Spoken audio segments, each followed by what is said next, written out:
Mazoul, bonsoir. C'est un véritable précédent dans le corps de la justice algérienne et qui aurait dû provoquer une véritable clameur médiatique. Un commissaire de police vient d'être condamné à une peine de prison avec sursis et à une amende pour avoir torturé un citoyen et néanmoins militant des droits de l'homme. À ma connaissance, sauf erreur de ma part, un tel cas ne s'est jamais produit. Pourtant, ce ne sont ni les cas de torture qui manquent, qui sont tellement nombreux qu'ils ne se comptent même plus, qui sont avérés, prouvés, établis et qui ont entraîné des séquelles souvent très graves jusqu'à la mort. La torture est tellement entrée dans les mœurs sécuritaires que ses adeptes lui ont donné un petit nom, un euphémisme très technique, exploitation. On ne dit pas on l'a torturé, on dit on l'a exploité. Comme on ne dit pas on l'a exécuté sur le bord d'un chemin, on dit on l'a périmé. Des euphémismes connus en Algérie. Oui, dans les milieux sécuritaires algériens, on ne dit pas torture, mais exploitation. Une pratique que ces milieux maîtrisent avec une expertise qui leur est mondialement reconnue.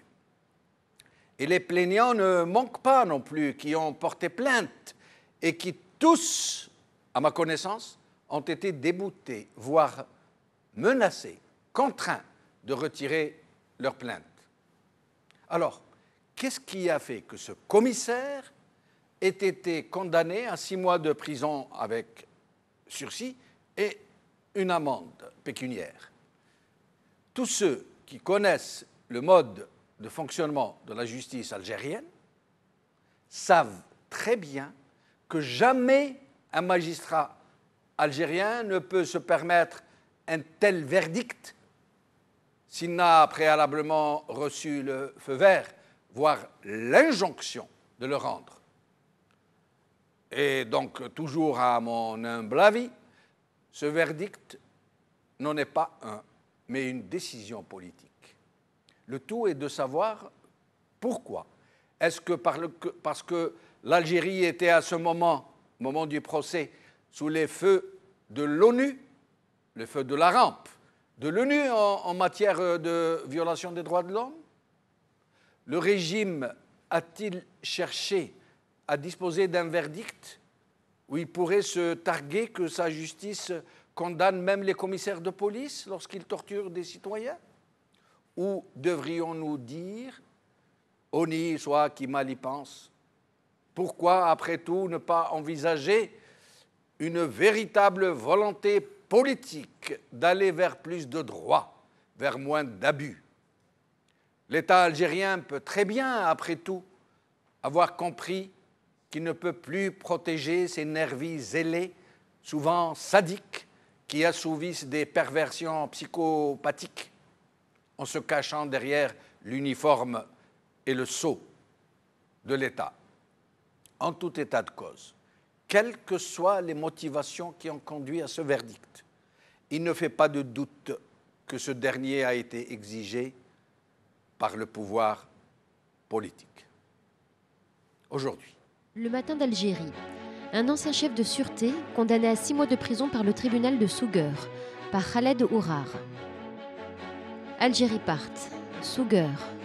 Un commissaire condamné par la justice après avoir maltraité un militant des droits de l'homme, par Abdou Semmar.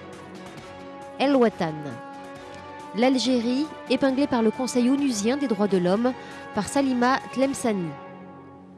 Un commissaire condamné pour torture, une première. C'est le titre de notre émission d'aujourd'hui. Et pour en parler, j'aurai avec moi dans un instant Ezdine Zalani, juriste et analyste politique, Salah Dabouz, président du bureau national de la Ligue algérienne de défense pour les droits de l'homme.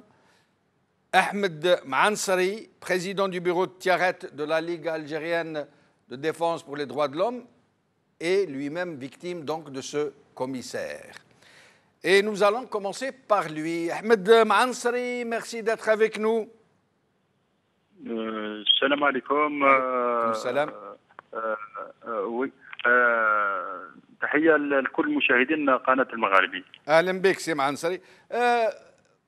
احكي لنا شوية أولا.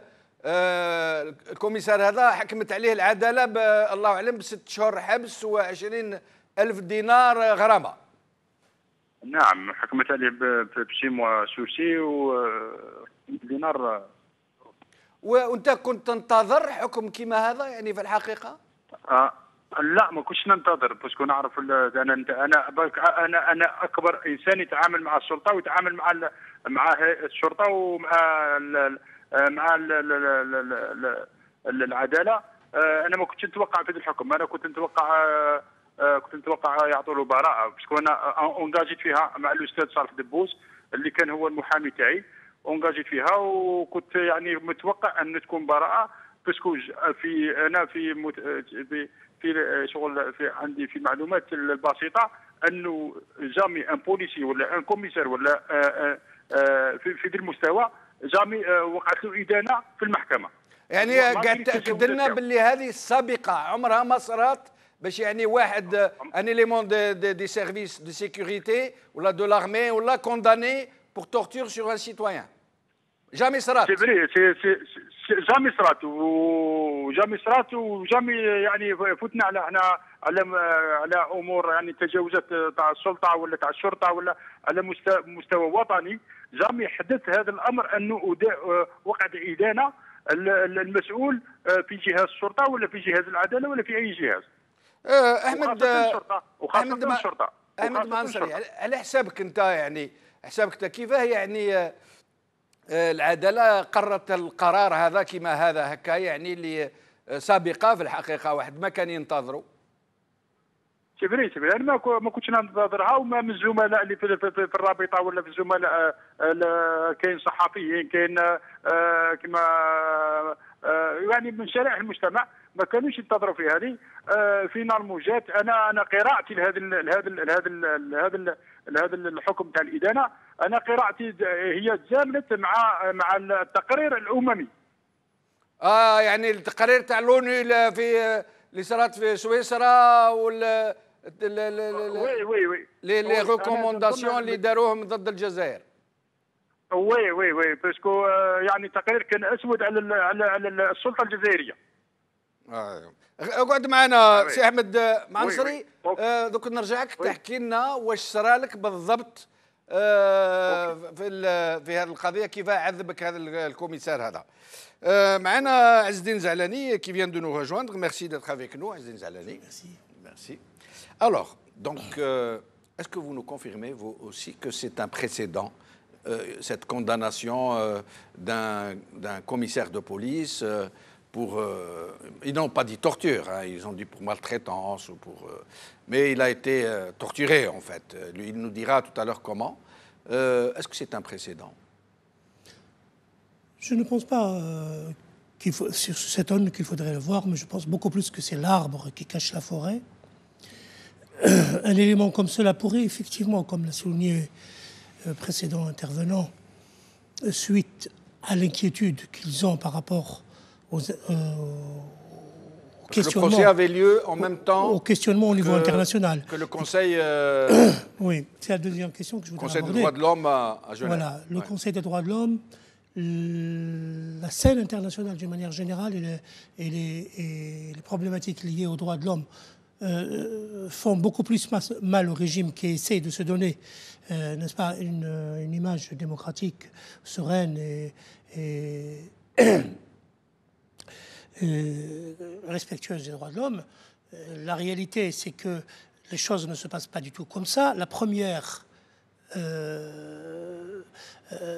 information qu'on peut donner qui est à limite à la portée de tout le monde, c'est la non-indépendance de la judicature, de la justice, qui est normalement ou la garante des droits de l'homme.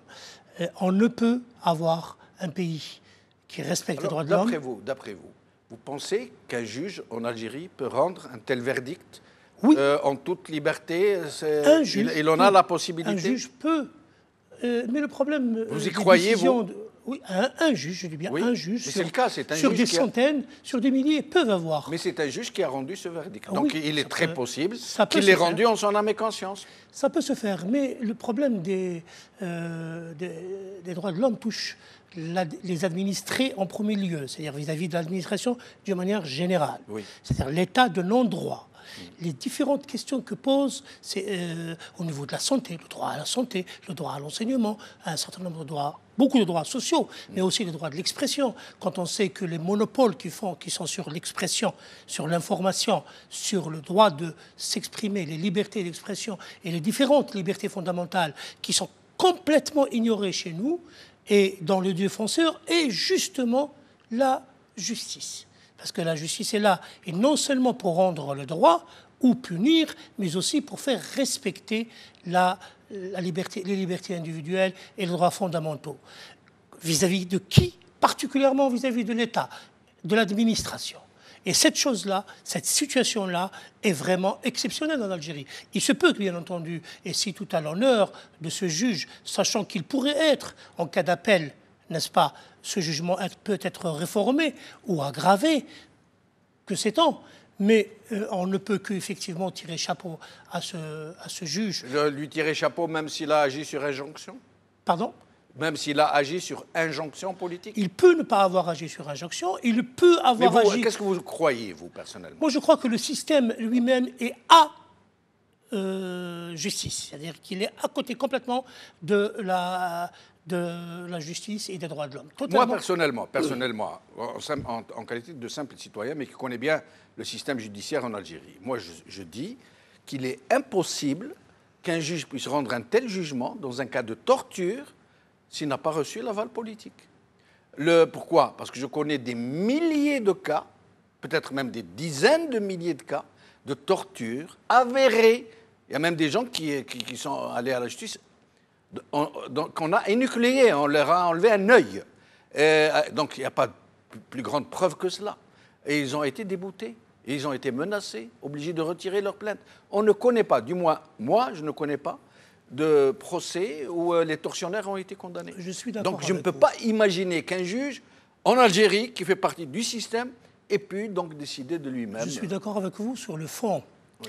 Mais sur cette question précisément, voyons-nous, nous ne connaissons pas le derrière, ce qui est derrière le rideau de cette affaire-là. Oui. Et pour ne pas, hypothétiquement, oui. Considérer que ce juge n'a pas agi en état d'âme et de conscience, puisque l'apparence, simplement, et on n'est pas au courant des différentes pression ou on le crédite donc on le crédite de la bonne foi, parce qu'on n'en a pas d'autre. Et on considère que c'est un courage de sa part. Une présomption d'innocence. Voilà, une présomption de courage et de justice. Alors, Salah Dabouz, merci d'être avec nous. Salah Dabouz?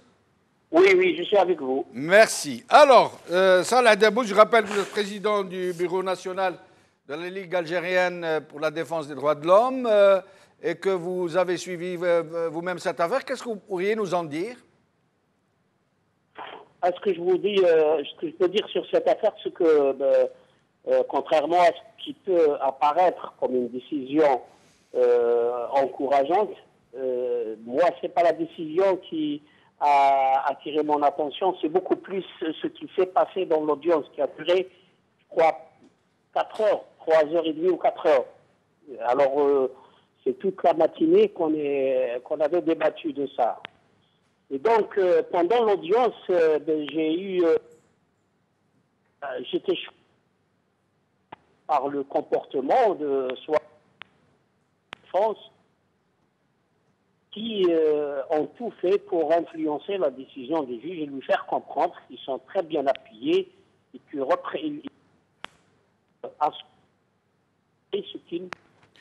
Salah Debbouze, on ne vous entend pas très bien. On ne vous entend pas très bien. Nous revenons à vous dans un petit instant. Le temps que la régie règle ce petit problème technique, il semble que la connexion n'est pas très bonne. Je reviens à Ahmed Maansari. Vous êtes avec nous, Ahmed Maansari? Oui, je suis là. Alors, Ahmed Maansari, قالوا لنا باللي في القاعة الشرطة طلبت من كل الحاضرين انهم يوريوك وقتهم تشكون وري الكارتة تاعك وري الكارتة تاعك. سيبري المحامين طلبوا من القاضي انه اللي راهم في من بين الحضور هذوك يتفقدوا الوثائق تاعهم، باسكو قالوا له باللي هذو راهم كاين من بينهم صحفيين، ويمنع التصوير ويمنع نقل مجريات الجلسه. والصحفيين خلاهم يحضروا ولا خرجوهم؟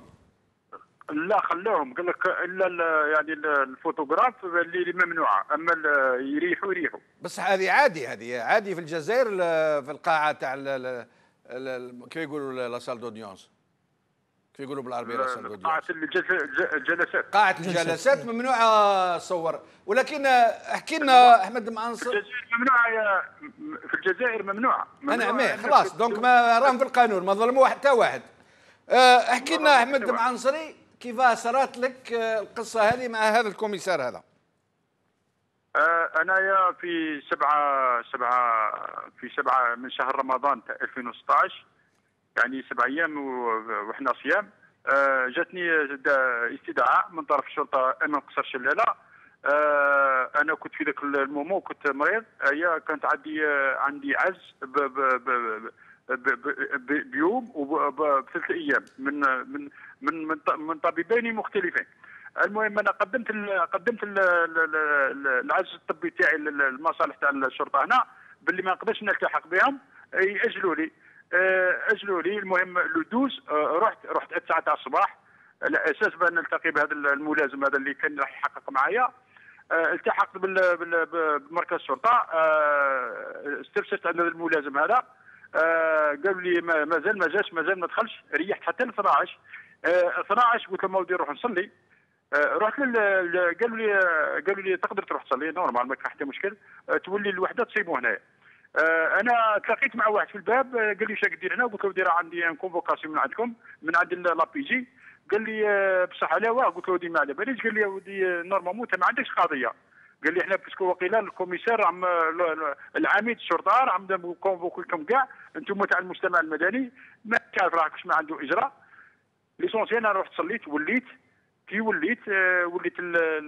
الكوميساريه، دخلت صوت لوفيسي فما سقسيت عليه، قالوا لي راه هنا راه في بيروه. قلت لهم تقدروا تخبروه باللي راني هنا؟ قالوا لي اوكي ما كان حتى مشكل. عيطوا له، استقبلني في المكتب تاعو. دخلت بدا معايا التحقيق مع واحد لا جون في فما ان بوليسي، قعدت هي من وراء جهاز الكمبيوتر، قعدت تدون في الاقوال تاعي عادي، كان امور عاديه جدا. من 9 تاع من الوحده تاع النهار حتى ل6 تاع العشيه وانا فما عندهم. ابري واش صرا؟ جا داخل هذا الكوميسار العميد، انا ما نعرفوش جامي شفتو، باسكو كان لو مومو ديك تاعو كيما جا جديد.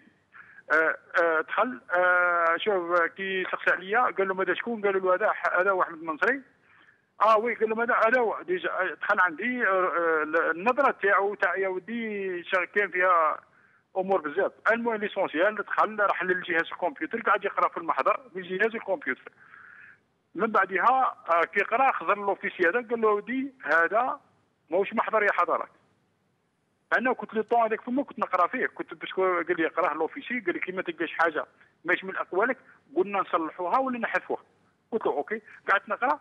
من بعد كي قال لوفيسي قال له هذا مش محضر يا حضرات. من بعد هو سرع قال لي اعطيني هذيك النسخ اللي راهم في يدك. عطيتهم له. واش دار؟ قطعهم ورماهم في لابوبيل. قال لي نعاودوا من محضر من دار وجديد. قلت له ما نعاودش انا باسكو ما كنتش عارفو كاع شكون، باسكو كان داخل سيفيل هو. قلت له ما نعاودش انا، ما عندي شوف. قلت له راني فيزيكمون راني مانيش مليح وما نعاودش وراني صايم. قال لي تقعد ل 12 تاع الليل هنا، ما على باليش بك. قلت له انا ما نقعدش. المهم قلت انا ساعه بشويه نيفيتي شويه دوكا شابه يقعد نص ساعه ونروح.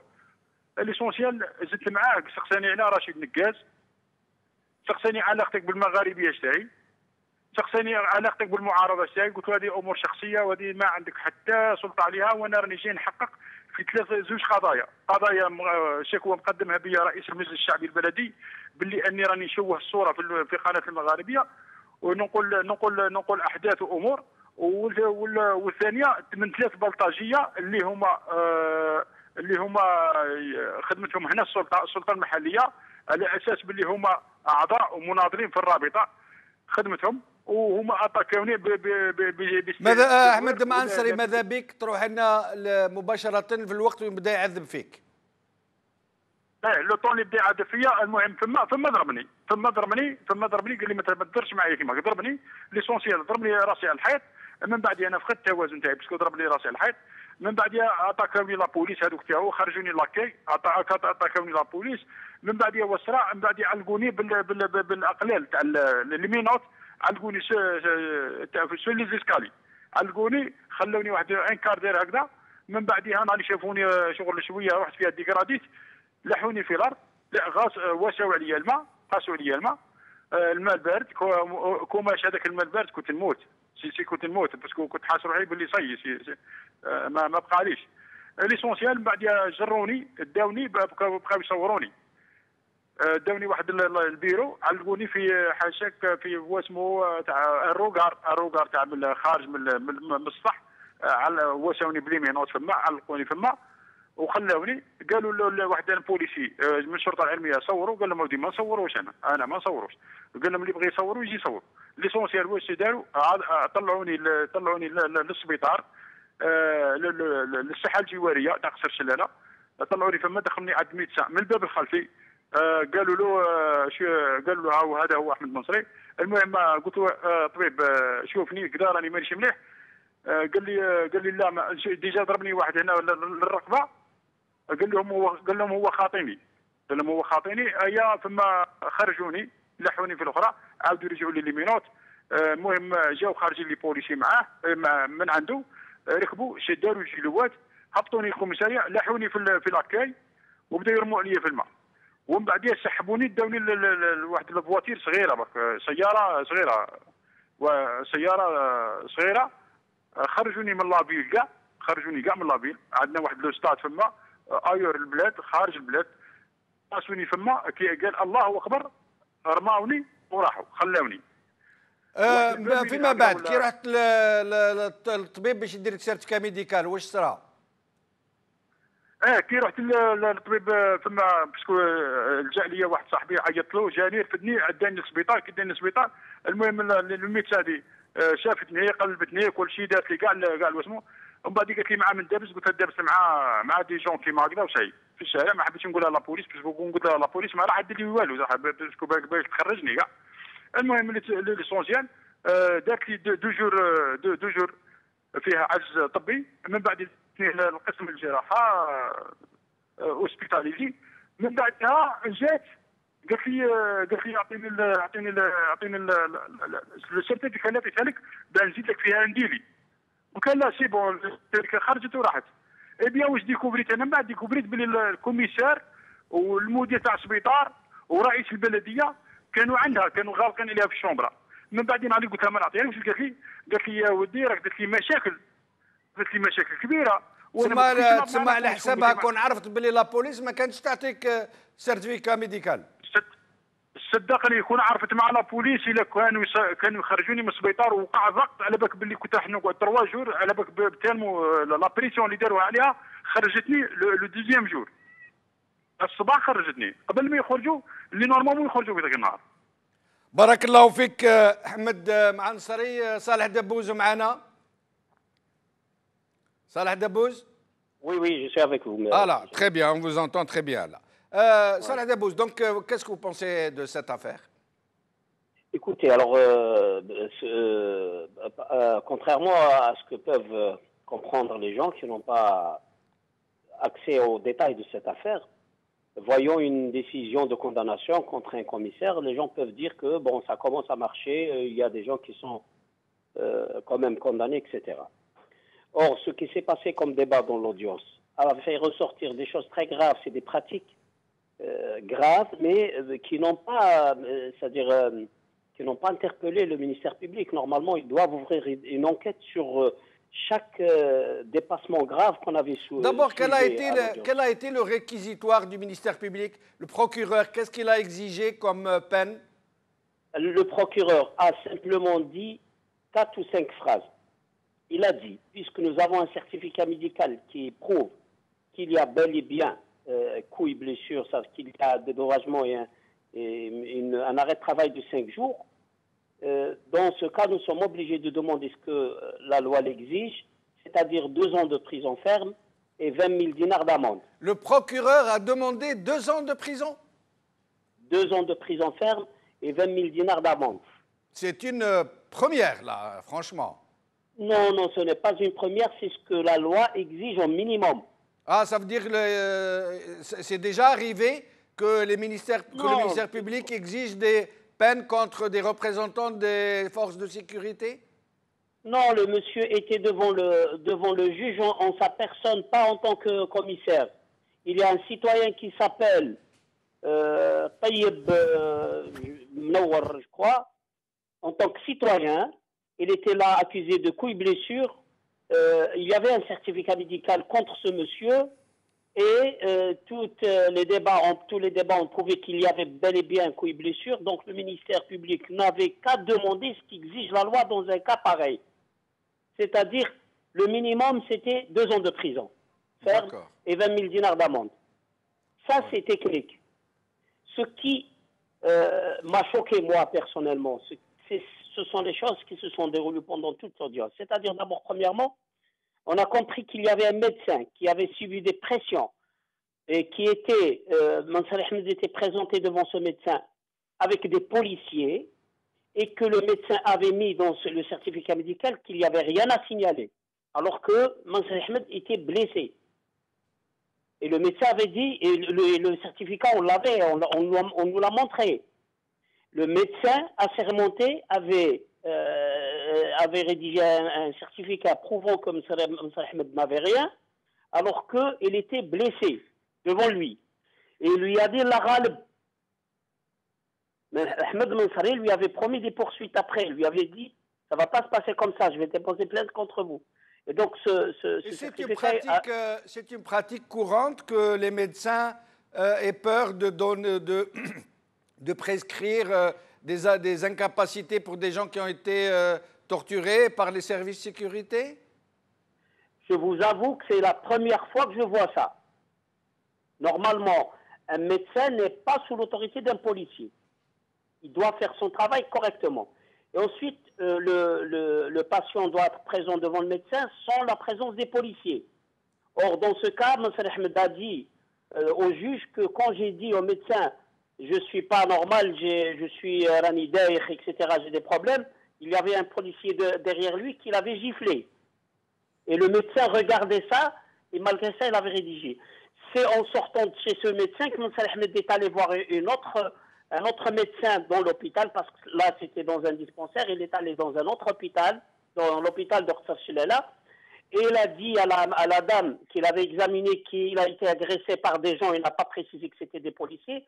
C'est en ce moment-là que la dame a rédigé un certificat médical prouvant qu'il y avait coups et blessures, etc. Et Restez avec nous, Salah Dabou, je vais revenir à vous pour que vous nous décriviez un peu les conditions dans lesquelles s'est passé le procès, si tout a été normal. Et puis, vous nous donnerez votre avis sur la suite des événements, à quoi vous vous attendez. Alors, je reviens vers vous, Asdine Zellani. Très franchement, moi, si j'étais le régime algérien, je me réjouirais d'un tel verdict, puisqu'à l'avenir, ils pourront dire devant les assemblées générales, les conseils des droits de l'homme de l'ONU, non, nous, on condamne même les commissaires quand ils maltraitent les citoyens. Regardez ce verdict. Oui, mais ils l'ont déjà fait à propos du texte. Ce que je voudrais, avant de revenir là-dessus, exactement, enfin, c'est le sujet, prendre un exemple. La question justement de la torture. La torture, dans les établissements policiers et autres, il est une pratique constante du régime algérien depuis l'indépendance, j'allais dire même avant. Oui. Et c'est une culture dans la manière d'obtenir ou de forcer. Hérité du colonialisme. Voilà. La fameuse question dans tout à fait, la question. Et des personnalités nationales héroïques de la guerre d'indépendance ont subi, juste après l'indépendance, des scènes de torture. Oui, oui, c'est connu, la sécurité militaire, Voilà, le tout à fait. DRS. Donc c'est une pratique constante et qui perdure jusqu'à présent. Le deuxième élément sur lequel il Vous faudrait... pensez qu'elle perdure jusqu'à présent pas quand même à un tel niveau de gravité que pendant la décennie rouge, par exemple. Beaucoup moins. Pendant le régime de Boumedienne, Oui. la police politique, celle commandée par Zerhouni, lui-même a commis des tortures infâmes. Sauf qu'à l'époque, même les victimes ne pouvaient pas se plaindre. Même les victimes innocentes, Oui, bien oui. entendu, ne pouvaient pas se plaindre. Et j'en connais une brochette. Donc, dès les années 60, particulièrement, je vous donne un exemple. Je ne parle pas de l'indépendance, juste la période après l'indépendance, mais quand je cite Zerhouni, c'était l'époque de Merbah aussi, bien entendu, hein, parce que c'était son adjoint. On dit mais que lui Merbah allait... était opposé à ce genre de traitement. Je ne pense pas. Je ne pense pas parce qu'il ne pouvait pas ne pas être au courant de ce qui se passait dans les cachots de Boumedienne et de Ben Bella au départ.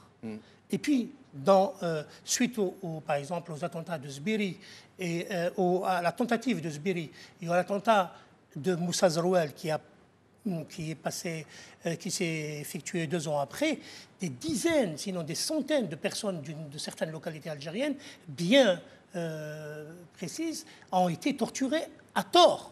À tort, mais ils ne pouvaient pas. J'en connais une brochette personnellement, on pourrait les citer le cas échéant. Ces personnes-là ont été torturées par Zerhouni et ses compagnons et ont vécu parfois avec des traumatismes terrifiants.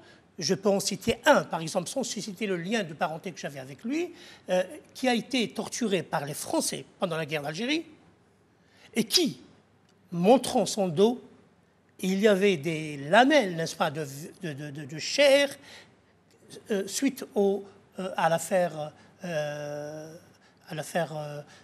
la tentative d'attentat de Moussa Zerouel en 67 contre Boumedienne. Des dizaines de personnes, sans parler de personnes qui ont été éliminées directement. L'élimination. Le régime est connu pour ses atteintes générales des droits de l'homme. Je veux dire maintenant. Ces derniers temps, il n'y a plus autant de tortures. À l'époque de Bouteflika, il y a eu de réelles tentatives, mais dans les textes même, particulièrement dans le texte du Code de procédure pénale, d'amélioration réelle des libertés fondamentales. Elles ont été d'ailleurs très bien, on a tenté donc de les démontrer au niveau international, au niveau des comités des droits de l'homme, etc., pour dire voilà ce que nous apportons de mieux au niveau du Code de procédure pénale et au niveau du respect des droits de l'homme. Je cite par exemple la présence obligatoire d'un avocat, ce qui n'était pas prévu et obligé au départ. Un avocat lors de l'interpellation et pendant la garde à vue. La garde à vue. Voilà, la réforme de la procédure de la garde à vue, et ainsi de suite. Est-ce que l'avocat a le droit d'exiger sa présence aux côtés de la personne qui est en garde à vue? En tout cas, la loi l'exige. Et pourquoi ce n'est pas accordé alors? Parce que, ça c'est un petit peu le deuxième volet, la loi, particulièrement dans ces domaines-là, est dépendante d'une culture, d'un comportement. Que ce soit dans les pays européens, en France, ici, dans le pays des droits de l'homme, on voit énormément, au niveau de la police par exemple, des infractions aux droits de l'homme, aux droits des personnes qui sont interpellées. Donc, chez nous, a fortiori, la culture des droits de l'homme n'est pas généralisée. Il y a une culture de la hogra qui existe chez notre population, mais la culture des droits de l'homme qui est globale, qui concerne les droits de la femme, qui concerne les droits sociaux, qui concerne les droits d'expression, cette globalité des droits de l'homme n'est pas admise. Elle n'est pas culturellement admise, elle n'est pas enseignée dans les établissements scolaires, elle n'est pas socialisée. Et même dans une certaine culture, je dirais, islamique, il y a des positionnements contre les droits de l'homme par rapport à ce qu'on appelle les droits de Dieu. Donc la culture nationale concernant les droits de l'homme est très largement en retrait par rapport au texte. Salah Dabbouz. Salah Dabbouz. Oui. Alors d'abord, très vite, parlez-nous un peu de comment s'est passé ce procès. Ensuite, je vous poserai des questions justement sur ce que vient de soulever Azdine Zalani en termes de protection des prévenus ou des personnes en garde à vue.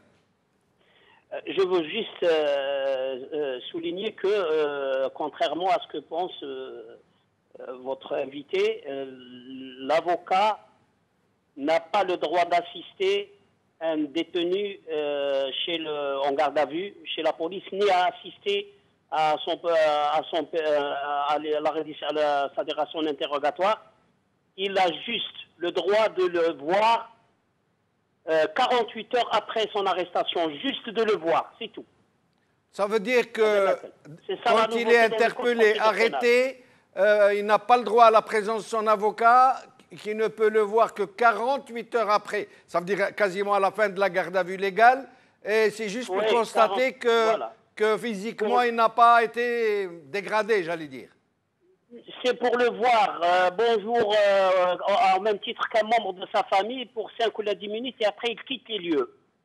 Lors de la réalisation des PV d'audition, l'avocat ne peut pas assister, sauf pour certains cas peut-être très exceptionnels.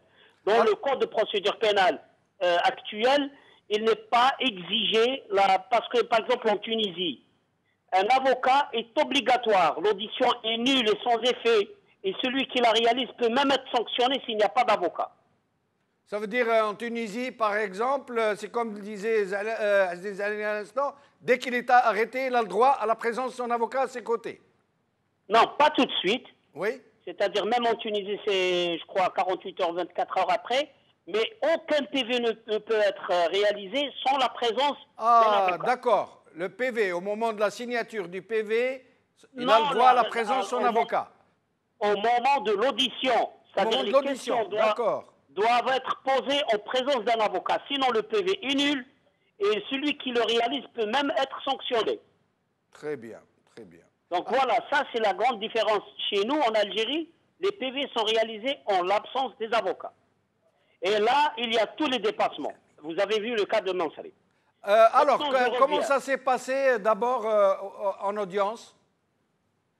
En audience, bon, j'étais choqué, j'étais sidéré plusieurs fois. D'abord, au début de l'audience, il y avait la défense je ne sais pas, certainement, ce sont les conseils de l'accusé. Ils ont demandé au juge tout simplement d'évacuer la salle des journalistes.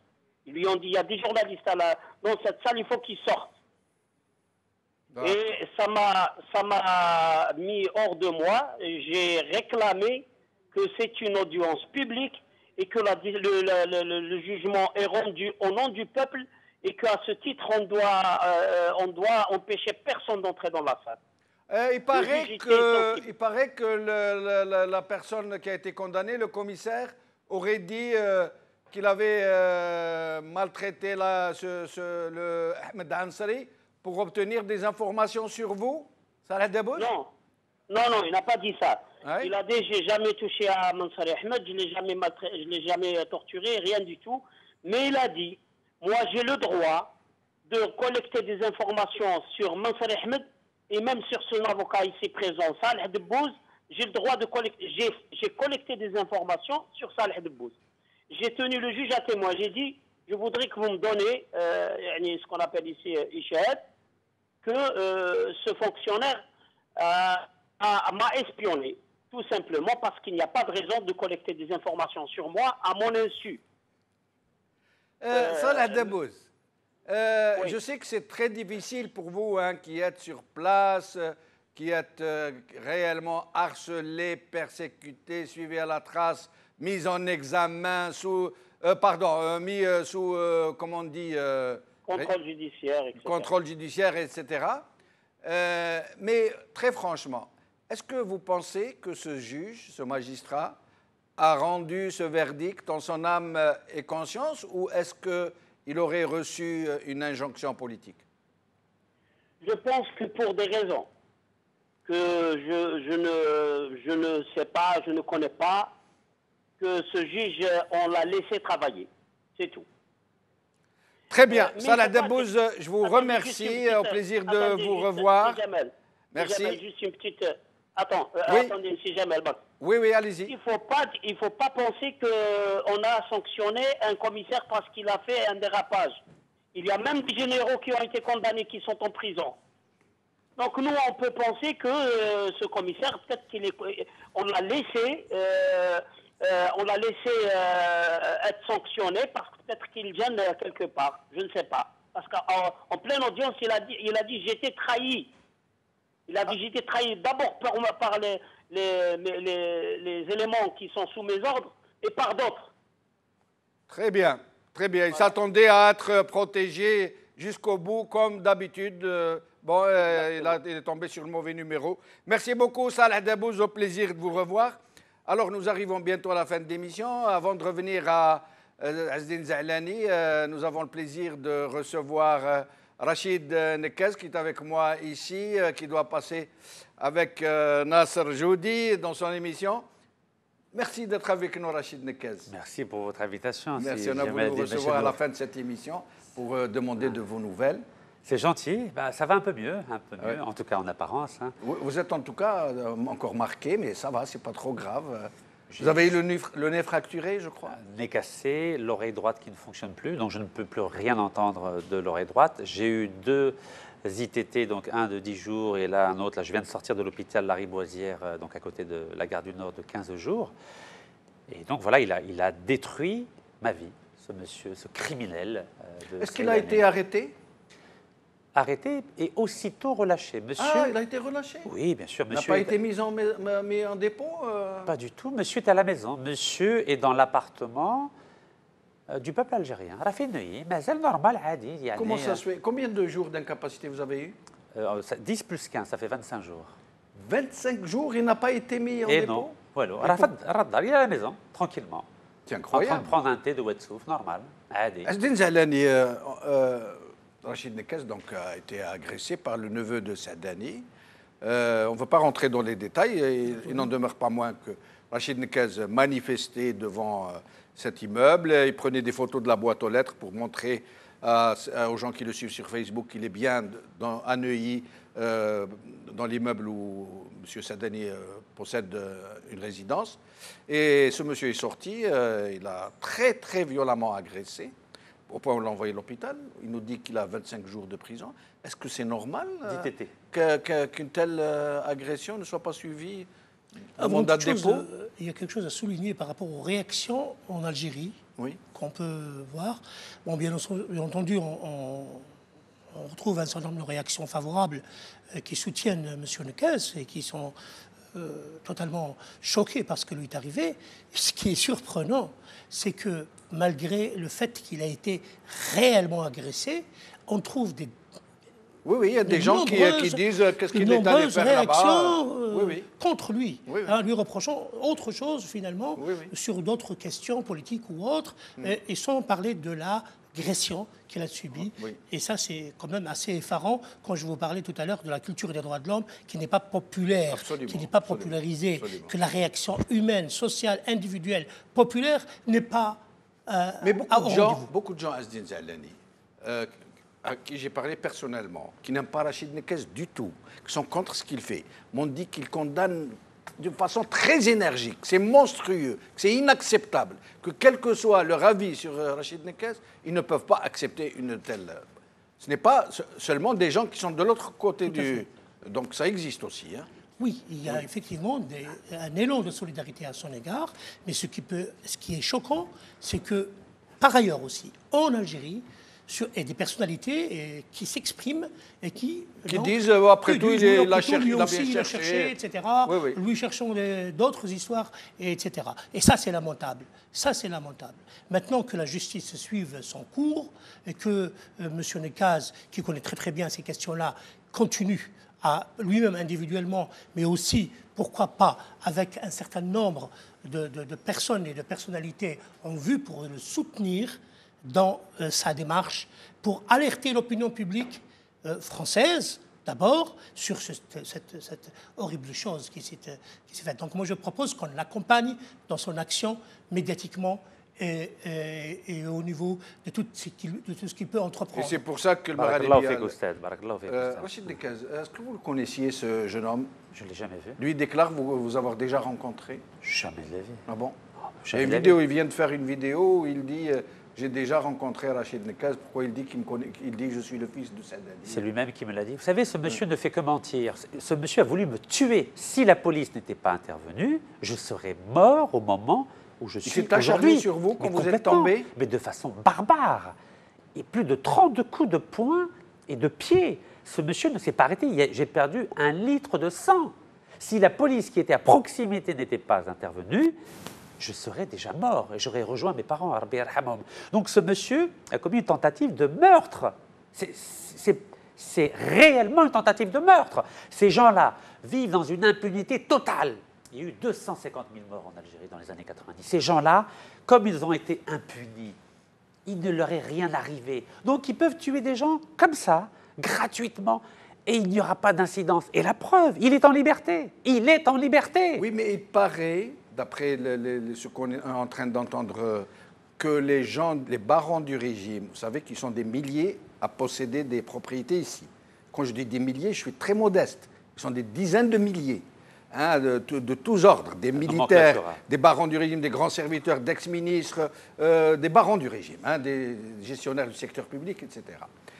Ils ont tous très peur maintenant que la France officielle ne puisse plus les protéger, mettre une chape de plomb sur leur possession ici, et ils n'avaient vraiment pas besoin de ce projecteur, de ce coup de lumière sur leur propriété. J'aurais aimé partager votre optimisme. Je vais vous donner juste un exemple. Est-ce que vous savez qu'il y a eu juste un petit article dans la presse française, dans le Parisien des Hauts-de-Seine?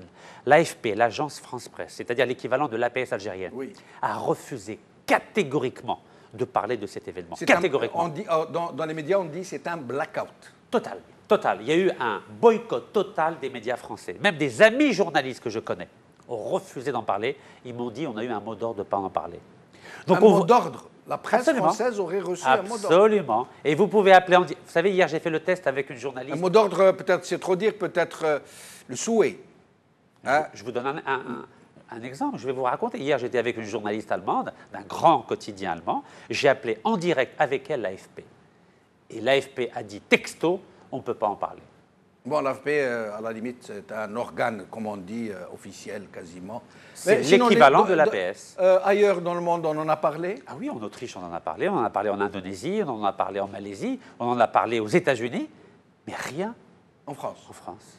Il y a eu quand même quelques Mediapart, m'a-t-on dit. Non, c'est un blog. C'est un blog, c'est vrai. C'est pas la même chose. C'est vrai, c'est un blog. Voilà, et je tiens à remercier M. Rachid Berbouche d'avoir fait d'ailleurs ce poste dans son blog Saha, mais ni Edwy Planel, ni même Figaro. Mediapart, on n'a pas parlé. Même pas Mediapart. Rien, Wello, rien. C'est incroyable. Rien, juste le Parisien du 92. En tout cas, moi. Le Parisien, on a parlé. 92 des Hauts-de-Seine, uniquement, pas le Parisien national. C'est limité à la zone, limité à la zone. Pourtant, Rachid Nekaz, vous avez été candidat au présidentiel algérien. Oui. Vous êtes président d'un parti non reconnu. Oui. Vous êtes très connu ici par la société civile française pour votre action en faveur de la burqa. Il y a eu 1300 articles dans le monde entier, rien que par rapport à l'opération en soutien aux femmes qui portent le niqab en Autriche, pas plus tard qu'il y a 3 jours. Oui. Rien en France. Oui. 7e anniversaire de la loi contre le niqab en France. Hier, aucun article. Aucun article. Et vous expliquez ça comment? Il y a une complicité entre la France et l'Algérie pour neutraliser médiatiquement toutes les actions que je... Pourquoi dire entre la France et l'Algérie? Pourquoi pas entre un certain lobby qui contrôlerait la presse qui serait un peu en affaire avec le régime algérien? Je crois que c'est au-delà, puisqu'il y a une convention judiciaire entre l'Algérie et la France depuis le 10 mai 2016 et qui dit qu'à chaque fois qu'on va porter plainte contre un dignitaire algérien, il n'y aura pas de suite à cette plainte. Et on le voit bien. J'ai saisi Tracfin, pas de nouvelles. J'ai saisi le parquet national financier, pas de nouvelles. J'ai saisi le procureur de la République, pas de nouvelles. Oui, mais encore faudrait-il apporter des preuves. Bien sûr, à chaque fois, c'est des preuves. Est-ce que vous avez des preuves que Saadani a bel et bien volé cet argent? J'ai la preuve que la moitié du financement de l'appartement de Neuilly a été financé par du black. J'ai la preuve. Par du black, ça veut dire de l'argent qu'il a ramené sans... C'est pas un prêt bancaire, la moitié. J'ai la même chose. Oui, peut-être qu'il a ramené, il a transféré depuis l'Algérie. C'est interdit. Ah bon? C'est interdit. On n'a pas le droit. On n'a pas le droit de transférer des devises de l'Algérie vers un pays étranger. D'ailleurs, M. Rabrab. Oui, mais là, c'est algérien. Ça, c'est algérien. Ça, c'est interdit en Algérie. Oui. Mais la France, si de l'argent rentre d'une banque algérienne vers une banque française, c'est interdit, c'est impossible. C'est impossible. Ça n'existe pas. Oui, Aziz Alani. Oui, je voudrais apporter un petit éclaircissement de ma... Très vite, très rapidement. Oui. Il y a une différence. Quand un individu, une personne, comme vous et moi, M. Negaz, intervient sur une question d'une personne avec qui il n'est pas lié directement en justice. Et à ce moment-là, ce n'est pas possible. Il n'a pas ce qu'on appelle le droit pour agir, il n'a pas l'intérêt pour agir. Par contre, une organisation, une association qui est reconnue, qui est dans les... Par exemple, les statuts sont déposés et qui a pour mission de poursuivre toute infraction aux droits français, aux capitaux, clandestins, etc. Et c'est ce que je vous encourage à faire avec l'aide de personnes de bonne volonté, y compris moi-même, pour créer une association, une organisation qui pourrait à ce moment-là porter plainte, pas simplement pour des individus ou des personnalités ciblées, mais pour tout ce qui peut prêter effectivement à doute concernant l'origine des fonds. Rachid Lekaz, 2 minutes supplémentaires. Qu'est-ce que vous allez faire pour obtenir réparation, pour dénoncer ce scandale? Le ministère public a déjà porté plainte et moi je constitue un dossier avec le maximum d'éléments pour que ce monsieur aille véritablement en prison. Mais d'abord et avant tout, je tiens à remercier les milliers de personnes, d'Algériens et autres, à la fois dans les 48 wilayas et à l'étranger, qui m'ont apporté un soutien et un témoignage de solidarité exceptionnel. Je n'ai jamais vu ça. Vraiment, il y a comme Saha Guerre, ou il y a comme Saha, ou Barakallahu Fik, et en premier lieu, Al-Maghribiya, qui quotidiennement a relaté ce qui s'est passé. Vraiment, mille merci. Ce monsieur, est-ce qu'il est algérien, franco-algérien, français? Quelle nationalité? Je l'ignore, parce qu'il m'a dit que c'était le fils de Saïdani, et j'apprends que c'est son neveu, ou son gendre. Il paraît que c'est son neveu et son gendre. Donc vous voyez, donc même là, il y a mensonge. Et en plus de ça, il est parti dire que j'avais fouillé sa boîte aux lettres.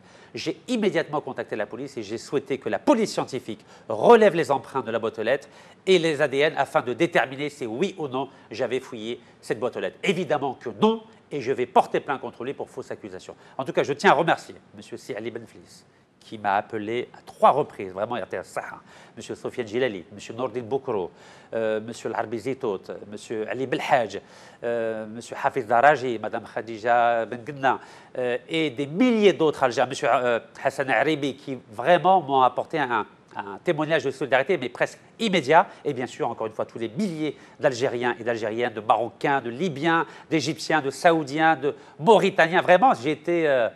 ému, vraiment ému. Et encore une fois, merci Al-Maghribiya. Bien sûr, Amir Dezed, Mehdi Rani, etc., etc. Merci beaucoup. Voilà, en tout cas, les téléspectateurs d'Al-Maghribiya vont vous voir avec Nasser Joudi. Vous allez avoir une émission avec lui. Inch'Allah, avec plaisir. Merci beaucoup. Voici la preuve des 15 jours d'ITT. Voilà, vous l'avez devant les yeux. Merci beaucoup. Oui, en effet.